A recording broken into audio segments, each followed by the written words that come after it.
Hello and welcome to Opinion Piece.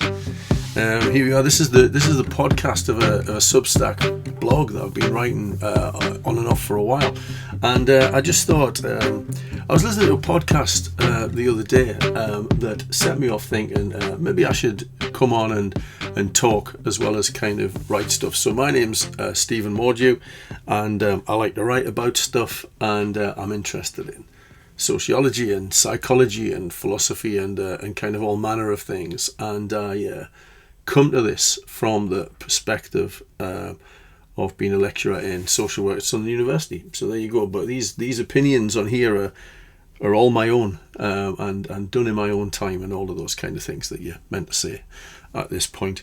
And it was just, there's a lot going on at the minute in the world, and there's a lot of theoretical ideas about what's going on in the world, and that's the kind of line in the blogs that I try to kind of straddle between kind of underpinning kind of what's going on around the place with sociological ideas that people have about why these things kind of might be how they are. So, I don't know what I'm going to say. This is kind of unscripted, I suppose. Obviously I've had to think about what I might want to talk about. But apart from that, anything could happen. So in the news this week, things that I don't care about. Number one, Taylor Swift and her engagement. Okay. It's in The Guardian. I read The Guardian. Sorry, I apologise to people who don't read The Guardian. I read The Guardian. It's in The Guardian. It's not news. No one cares, apart from the Taylor Swift fans, I suppose. So that's that one. I'm interested in time and how time kind of operates. And it's interesting, isn't it? I've been reading a bit about this lately, kind of how time seems to be going faster. And I think it's all part of the social media problem. I'm not a social media detractor. It's not. I don't dislike it. In fact, here's the funny story. I decided a while back that I wasn't going to use social media anymore. I decided I just had enough of it. I'd sit on the sidelines, like in a voyeuristic kind of way. I'd sit on the sidelines, but I wouldn't comment on anything. I'd post my little blogs, and I'd post my little videos that I do about self-care, and I'd do all of that kind of thing. I'd post that stuff, and I'd reply to messages in relation to my stuff, but I wouldn't start getting involved in things. But then political stuff happens, doesn't it? And you think, I need to say something about that. And then I kind of think, well, do I need to say something about that? And I end up saying something about it. And this morning I've responded to something from Durham County Council. That's where I live.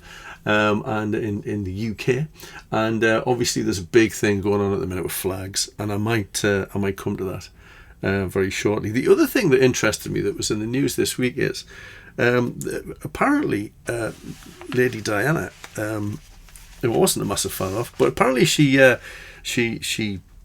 buried or created a time capsule back in 1991. like just 2 years ago. See, this is the whole time thing, isn't it? Like 1991, well, that wasn't very long ago, was it?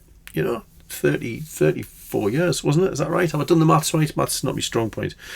And one of the things in the article in The Guardian, because I read The Guardian, sorry if you don't, apologies. I'm one of them lefties, probably. And Freddie Mercury died in 1991. Well, it just feels like yesterday that Freddie Mercury died. And I suppose that's something about celebrity, isn't it? That these people kind of continue to live with us even after they're gone. Time, it's a funny thing though, isn't it? When you're older like me, I'm 58. When you're older like me, time seems to fly by. And the theoretical logic behind this, why time flies by when we're older, and why when we're younger, why time doesn't fly by. No, sorry, let's do that again. Time flies. I could go back and edit that, but I'm not going to bother. Time flies by when we're older, compared to things seem to take longer when we're younger. The kind of theoretical logic behind this is that because as you get older, there are just less unusual or meaningful events in your life, because once we start to work, well, it's just about work, isn't it? And we might talk about that at some point. It's just about work. Whereas when you're young, when you're kind of 10, 12, 14, 16, 18, major things happen in your life, don't they? Your first first relationships, doing your exams, getting a job. All of those things are all very significant. Much more significant than today I went to work like I went to work yesterday. This week I went to work like I went to work last week, and that kind of thing. It's that whole, it's that analogy, isn't it, that we spend the first, 20 years of our lives learning, and then we spend from about age of 20-ish to about the age of 60-ish earning, and then we spend our days after 60 odd, whatever, when we retire, yearning for all the things we wish we'd done. So it's the, learning, earning and yearning, and what a shame that we spend all that middle bit watching it fly by. That's a whole other kind of conversation. But interestingly, reading about this in a book by a guy called Hartmut Rosa called Social Acceleration, and he suggests, as does a guy called Byung-Chul Han in one of his books, if I'm remembering rightly, that the problem with time now as well, time seems to go on so much faster these days, is because technology has allowed us to stack time. So like years ago, I would maybe get up one morning, might watch the news when that was the thing, Frank Boff, Good Morning Britain, whatever that was. I'd watch the news, then I'd go to school back then, or I'd watch a bit of telly, go to work, have my lunch at work, then work in the afternoon, then come home and then maybe socialise, or maybe write some letters and watch some TV, then go to bed. And life was very linear. Well, now we stack things up on each other, don't we? Like, for example, I see a guy when I walk the dog on a morning, and he's simultaneously, and I'm not criticising him, I'm just making a point. That's one of the things with this opinion piece. I spell peace as in, love and peace, war and peace being the opposites. Peace, P-E-A-C-E, because my job here is not to be critical, really, although I do have opinions. My job is just to come in peace and say, look, here's some observations, have a think about this, because thinking about stuff is really important. So I'm not criticising this guy, because we all do it. I do it as well. And what we do is we stack time up on each other. So he's simultaneously walking the dog, drinking his morning coffee, and listening to something in headphones. Let's say it's a podcast, I don't know, but let's say it's that. So those three things before technology, before cups that had lids on, and before phones and in-ear headphones and stuff, those things happened in a linear fashion. You'd probably get up and walk the dog, then you'd probably sit quietly and reflectively drinking your cup of coffee, and then you might read the paper. I suppose you could drink your coffee and read the paper at the same time, but and work and life is different now, because personal life encroaches on work and life, and that's changed since we all not all of us actually. I see. You assume that things are the way that you see them in the world. You assume that, and they're not. I was about to say since we all went home to work, and the reality is only 25% or less people actually work from home. The rest of the people still go somewhere to work. Well, that's one of the problems, isn't it? We assume that everything's like we think it is. We assume everything's like we experience, and the whole echo chamber, the whole looping of the algorithm in social media just reinforces that, and that takes me back to the whole flags thing that we're seeing at the moment, which I'll probably come to, because I keep mentioning it. You tend to mention what has your attention is one of my favourite phrases when I'm doing presentations about well-being and what have you. So there's that.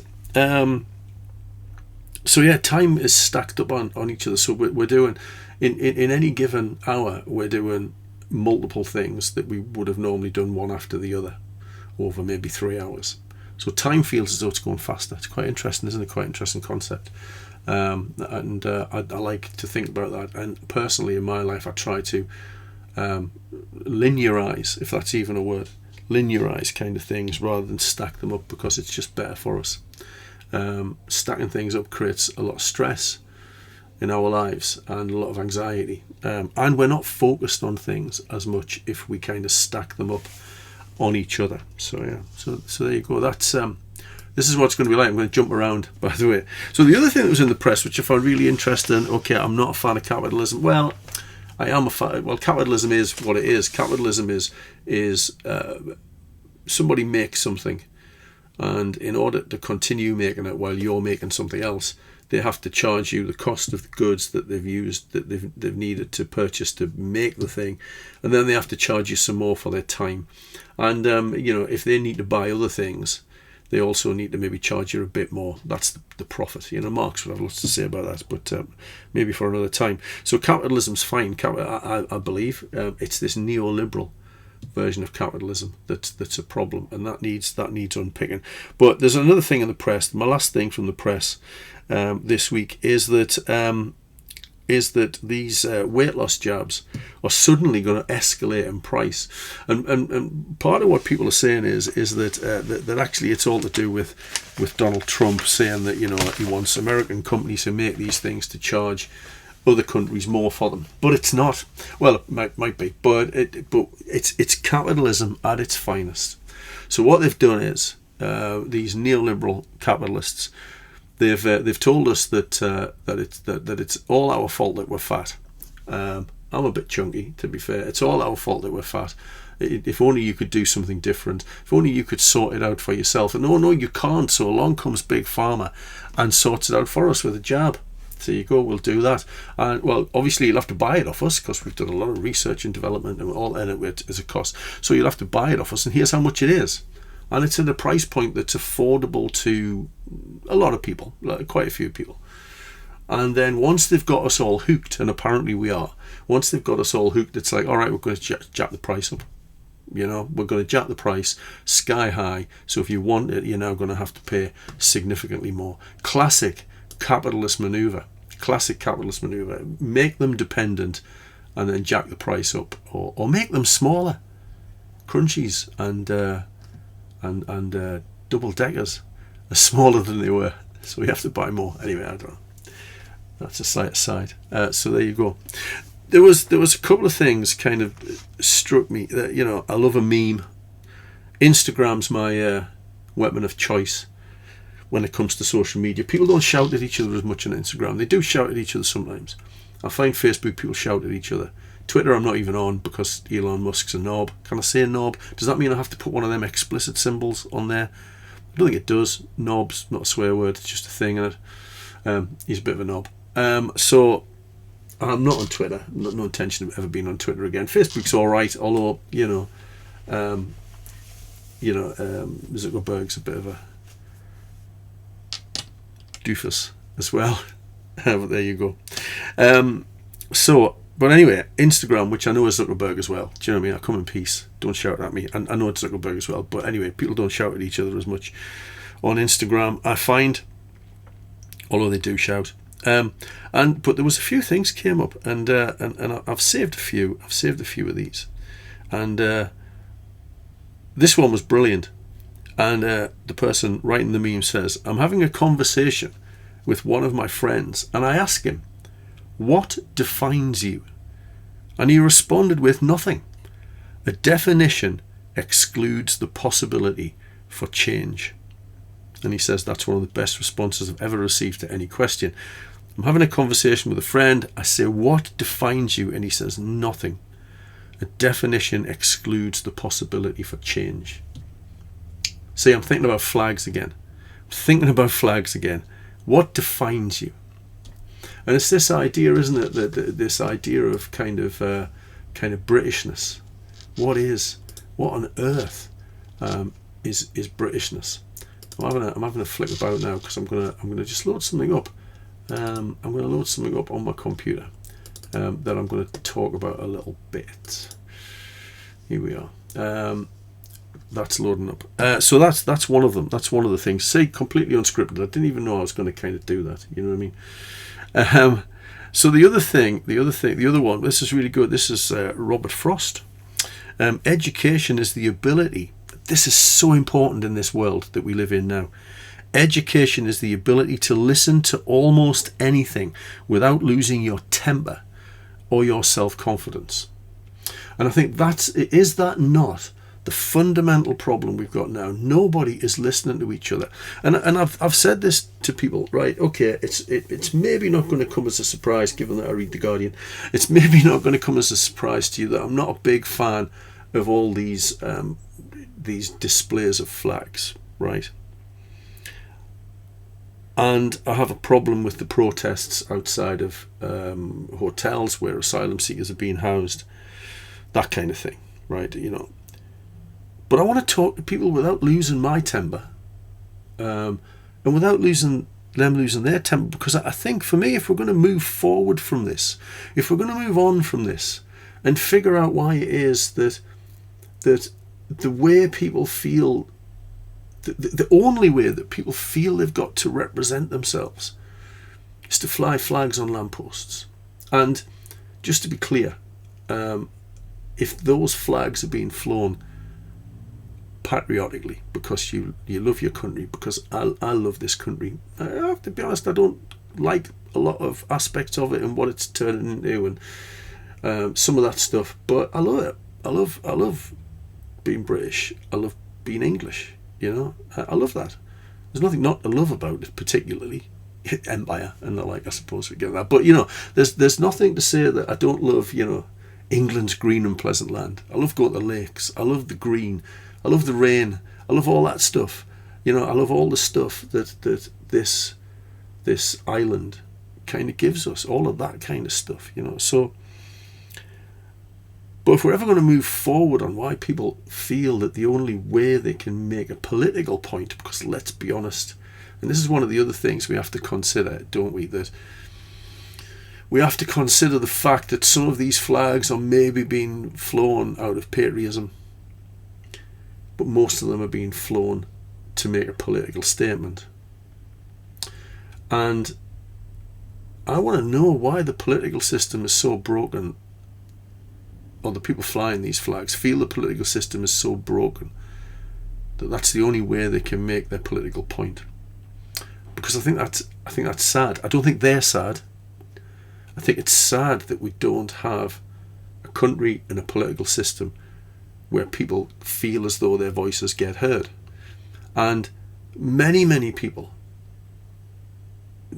who are flying these flags and people who aren't flying these flags, people who object to the flags and people who love the flags, are feeling disenfranchised.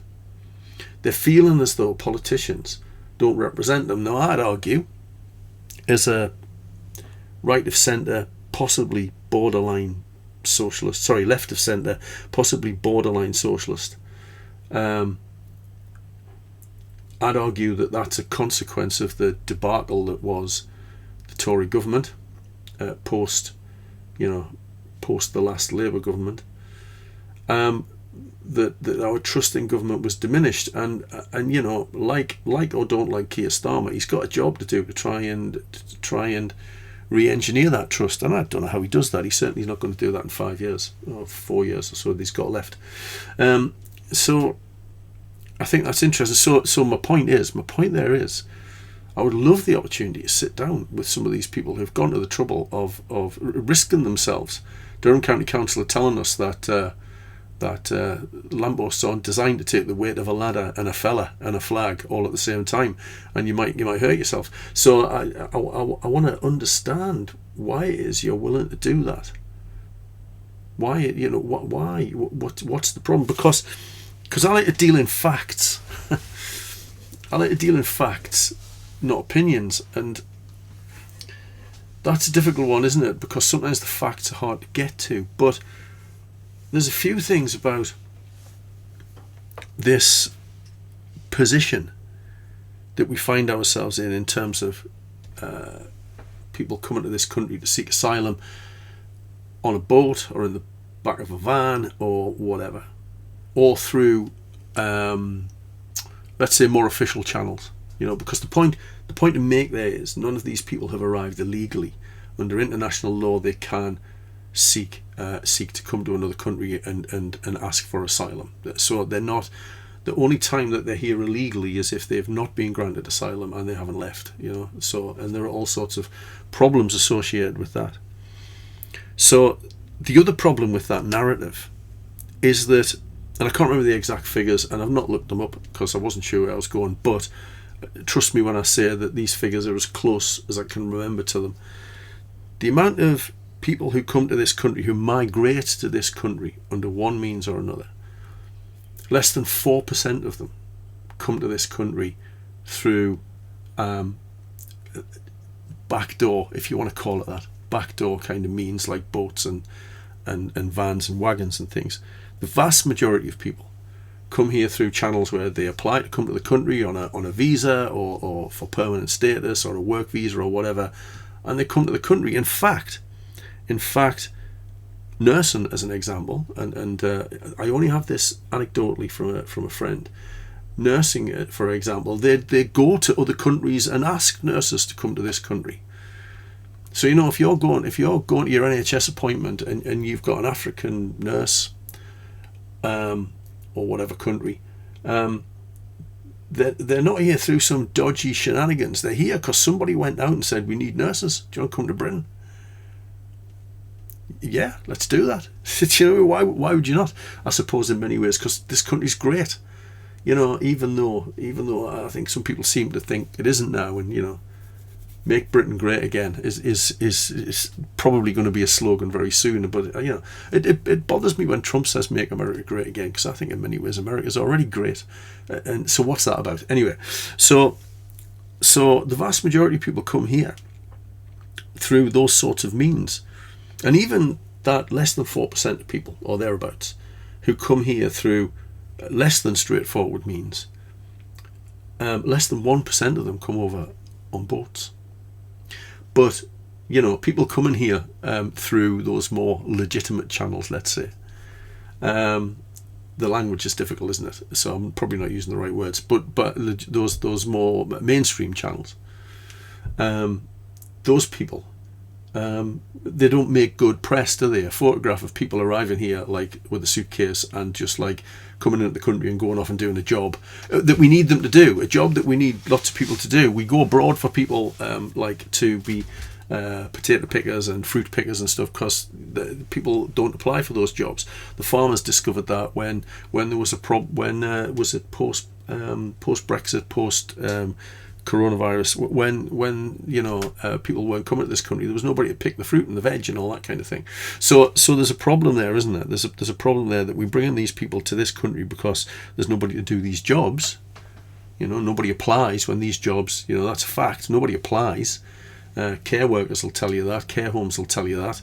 They get no applications when these jobs go out there, or often they don't. And so we've got this. We need to have a discussion about that, because also one of the things that I've heard anecdotally is that often nurses qualifying in Britain through degree routes in Britain find it difficult to get jobs because we've gone out and brought nurses from overseas. Now there's a thing we need to talk about, but we're too busy talking about bloody boats. We're too busy talking about that small percentage of people who come in through that route, who yes, absolutely need to be considered.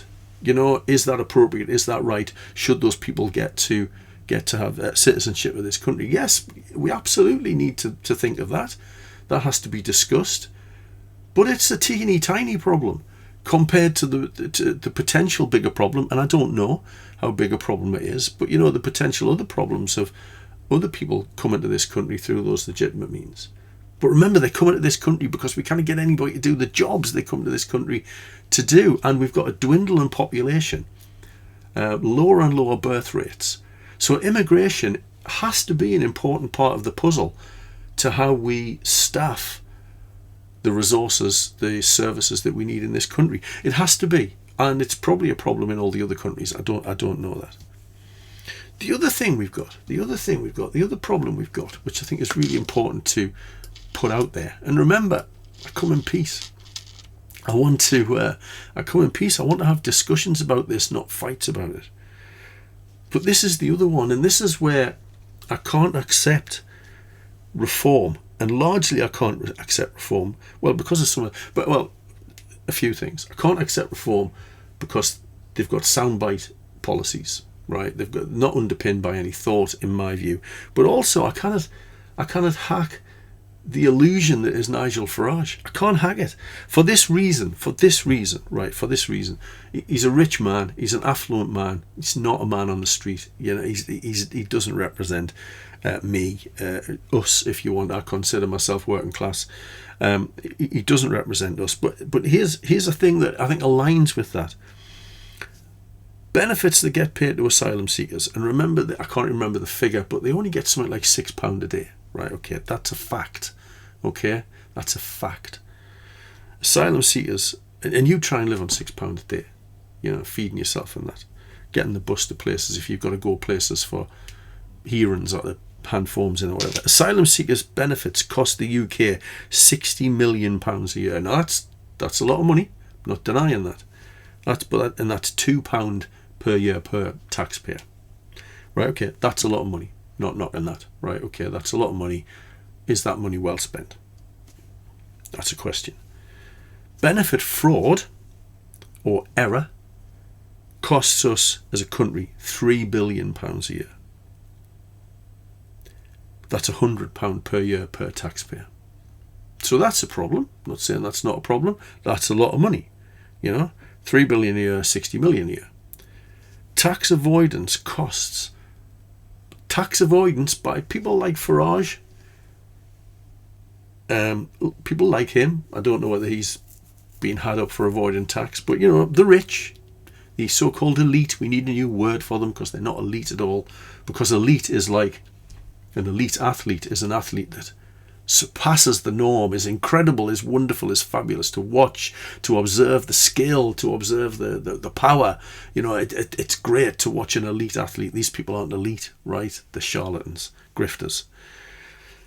Tax avoidance costs 90 billion a year. That's £3,000 per year per taxpayer.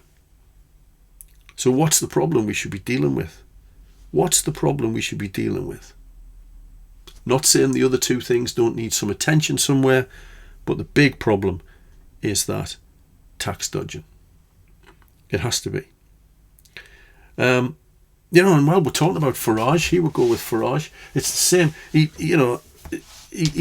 He's on record as saying that Brexit has failed. Well, he's on record as saying, isn't he, that if Brexit failed, he would leave the country. Well, off you go, mate, because it's failed. You know. And thinking about the small boats across the channel, when the UK left the EU, it also left a thing called Dublin Regulation, which allowed us to return people to the first EU country they arrived in.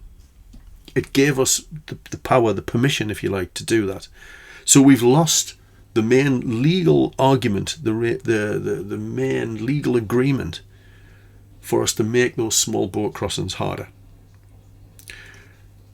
So what of these flags? Well, I've already kind of alluded to that, I suppose, and I've already said that. I don't think they're being put up on lampposts out of patriotism. I think they're being put up as political statements. Do you know one thing that interested me is that when people moved, I just thought this morning walking the dog. When people go to move to Australia or move to Spain or whatever, they get called expats, expatriates. I'm sure that's what it means, doesn't it? Expats, expatriates. So they've gone somewhere else and they're now no longer patriotic because they're not here. Well, surely you could still feel British when you're over there. Surely you could, but you're not. You're an expat. You're an expat now. Anyway, the flag. Here's the thing. Flags are what we would call social constructs. Okay? They don't mean, well, as a piece of cloth with an image on, they don't mean anything, right? We attribute meaning to them. We construct the meaning of the flag, okay? And the meaning of the flag for many is Britishness. It denotes what Britishness is, this flag. So we fly the flag because it's a symbol of what we believe Britishness to be, okay? So the problem with that is because it's a social construct, for every person looking at that flag, there is a different idea. I guarantee if you got people to write, just to write down what that flag means to them, what Britishness means to them, people would come up with, there'd be a lot of similarity, but there would also be a lot of differences on that list about what Britishness is to people. So this flag means different things to different people. So you might well have flown a flag out of patriotism, but some people have flown that flag out of a particular political standpoint. And I just think we need to be honest about that, you know, because movements like Reform talk about taking back control and about British values. But what exactly are British values? Tea, cricket, queuing, you know, the Magna Carta, the NHS, Empire, I don't know, the Beatles. Is that what we mean? And one of the phrases I used in an article I wrote was that Britain isn't a pure thing. It's a remix. It's a remix of lots of different cultures. And that's, to me, when I look at that flag, that's what I see. I see a remix of different cultures. I don't see whiteness. I don't see that. I don't see just whiteness. I see a myriad of different people from different places. And in fact, we created this in many ways through Empire, you know, and all the horrors of that. We created this, you know. So, you know, even the modern British diet, we love curry. It's apparently the national dish, you know, or the dish that most people kind of say that they love. You know, we all eat spaghetti bolognese and kebabs, and now fancy people with lots of money eat sushi and noodles and stuff, and hummus. I love hummus. You know, even fish and chips.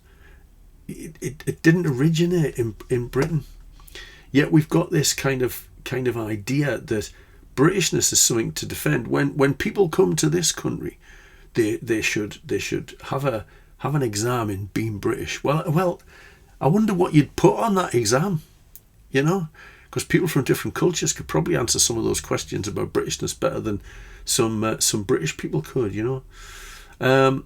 So there's this idea that the Britishness or Englishness is something easily definable, and that's why we're all fighting about flags. That's why it's a problem, because it means something different to everybody. And that's why we need to talk about, well, what does it mean to you? What does it mean that to me? Well, what does it mean to, you know, we need to talk about those kind of things. So Britishness, the flag, well, even countries or constructs, you know, they're not kind of real things in the sense of it. So we have to be kind of aware of that, I think, that this Britishness thing is problematic when we try to deconstruct it. So, you know, I'm in Durham here, and we're a Reform Council, you know, which is interesting in itself, and I just wonder, and I've paused this is what I promised I wouldn't go on Facebook ever again, but I have, and Durham County Council posted something that said, as long as flags weren't dangerous, as long as they weren't a risk, to kind of drivers and pedestrians and all that kind of stuff, they would remain. So there's an agreement that these flags can stay in place. Now, my argument is that they're not. Remember, they're political statements, not you know, they're not about celebrating Britishness. They're political statements. So if that's the case, does that mean Durham County Council are giving people permission to put pride flags up, because that's a political statement? And if the flags are patriotic statements, then, well, the pride flag is maybe a bit different, you know, to that. But if the flags are political statements, then the pride flag in many ways is a political statement about inclusivity and all that kind of thing. Political with a small p, not necessarily party political. You know, or, you know, it's a political statement to support Palestine. It's a political statement to support Ukraine. So can we fly those flags as well? And I suspect from the heads of council, the Reform heads of council, particularly Darren Grimes, who's been in the news of late, I'll come to that, particularly him, you know, they would probably say no, I'd imagine. Or there'd be some caveats to that. But anybody can fly a England flag and a British flag whenever you want. And I agree if it's a patriotic gesture, but if it's a political one, I don't agree with that. I don't agree with it. And Darren Grimes has been in the news, hasn't he? Because he said something. I haven't got it to hand. He said something on Twitter which was deemed to be potentially racist. And when I read it, I thought, well, he's making a joke, I think. He's making a joke that had possibly had undercurrents of racism in it. Possibly. I don't know. Right, okay. So, because when it comes to things like that, it's not kind of what you say, it's the intent with which you say it, I would argue. And, apparently, according to the press, there's no case to answer. But here's the thing, and this is my problem with Reform and some of our local councillors here in Durham, but and with a lot of politicians. I think when you step into public office, you have a duty to uphold the importance, the significance of that office. So as a councillor, you've got to think, I've got a funny jape about people in boats. I've got a funny joke that I could tell about people in boats. But you think, no, hang on, I'm in public office. And the integrity of public office, the role that I'm in is more important than the person. I mean, it's the same thing with Trump. He's just devaluing the presidency of the United States because, I think because he doesn't understand that concept that, right, because I'm now in this role, which has power attached to it, I have to be careful about what I say. And I can't go and make off-the-cuff jokes, that a comedian might make on stage and get away with a bit of a from the audience. I can't do that anymore. I can't challenge the boundaries, the lines in that way. I have to challenge the boundaries and lines politically, with reason, debate, and argument. So that's the problem I have with what I see in some of these people. They're quite entitled to their opinion. They're quite entitled to their view. People are quite entitled to their political opinion. And even if I don't like it, I don't care about that. I care about the dialogue. But what people in positions of power, what people in elected positions can't be doing is joking about this kind of stuff, grandstanding and trying to score points. They need to be making reasonable political debates from a position of facts, not sound bites. So that's kind of where I'm at with all of this. Interesting, isn't it? It's all interesting stuff. So I'm going to leave that there. That's this week's opinion piece podcast. It's the first one. There might never be another one. One of my big problems in life is I'm a great starter of things. So there's lots of things kicking about where I've done it a few times and then never done it again. But I just think here's the thing. I just think we're at a junction in our country's history where the loudest voices, I think, the voices that shout the loudest and do the soundbite politics and say things that that are controversial and then move on, and then say more things that are controversial, then move on. Those people need to be called to task, to be accountable. And and if those people win an election because most people agree with them, then you have to just suck that up. A student said to me years ago, well, not years ago, when Boris Johnson became Prime Minister, he's not my Prime Minister. And I said, you can't say that, because he is, because we live in a democracy and we have to accept whatever the democracy delivers. But we can't be quiet when strong voices are making statements that we don't like. So we have to start making statements ourselves and calling people out and saying, right, okay, stop with the sound bites. Let's start with the facts. What are the facts of the situation, and what do we need to do here as a consequence of what the facts are that we find? But at the minute, it's just sound bites. It's just publicity. It's not got any depth. Some of the politics that we're hearing being peddled. So anyway, there you go. Leave some comments, talk to me about this stuff, because again, none of this is meant to be hostile, and if I'm wrong, tell me I'm wrong. That's fine. Tell me what you think. And I'm a great believer. I think it was Einstein that said, in light of new information, I'm willing to change my mind, but at the minute I'm not seeing any new information. But bring that new information to me. We all have to adopt that position. Take care.